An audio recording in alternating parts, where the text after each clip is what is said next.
2014లో Peddapalli MP ticket, 2023లో మంత్రి పదవి, 2 సార్లు వివేక్ పై కుట్రలు, చెన్నూరు గెలుపుతో 7/7 సీట్లు గెలిచిన మంత్రి పదవికి దూరం. 2014లో తెలంగాణ అసెంబ్లీ ఎన్నికలకు ముందు కొందరు ప్రముఖ కాంగ్రెస్ నాయకులు వివేక్ వెంకటస్వామిపై కుట్ర చేశారు.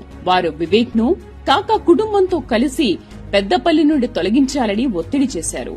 దీని ఫలితంగా వివేక్ కు కాంగ్రెస్ నుండి ఎంపీ టికెట్ లభించలేదు. పెద్దపల్లి పార్లమెంటుకు ఏ సంబంధం లేని చంద్రశేఖర్ ను కొందరు కాంగ్రెస్ సీనియర్ నాయకులు పెద్దపల్లి అభ్యర్థిగా ప్రతిపాదించి ఓటమికి గురయ్యారు. పెద్దపల్లి అంటేనే కాకా కంచుకోట.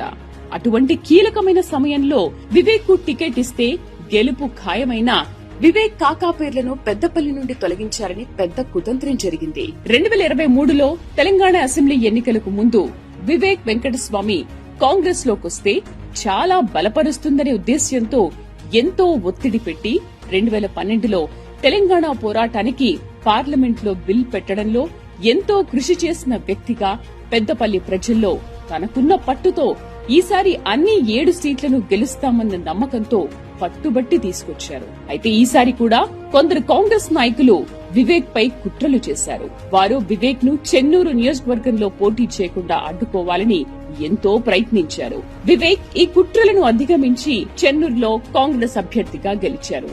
అయితే ఇప్పటికీ కొందరు కాంగ్రెస్ సీనియర్ నాయకులు వివేక్ కు మంత్రి పదవి ఇవ్వకుండా వారిని కిందకు లాగడానికి కుట్రలు చేస్తున్నారని తెలుస్తోంది.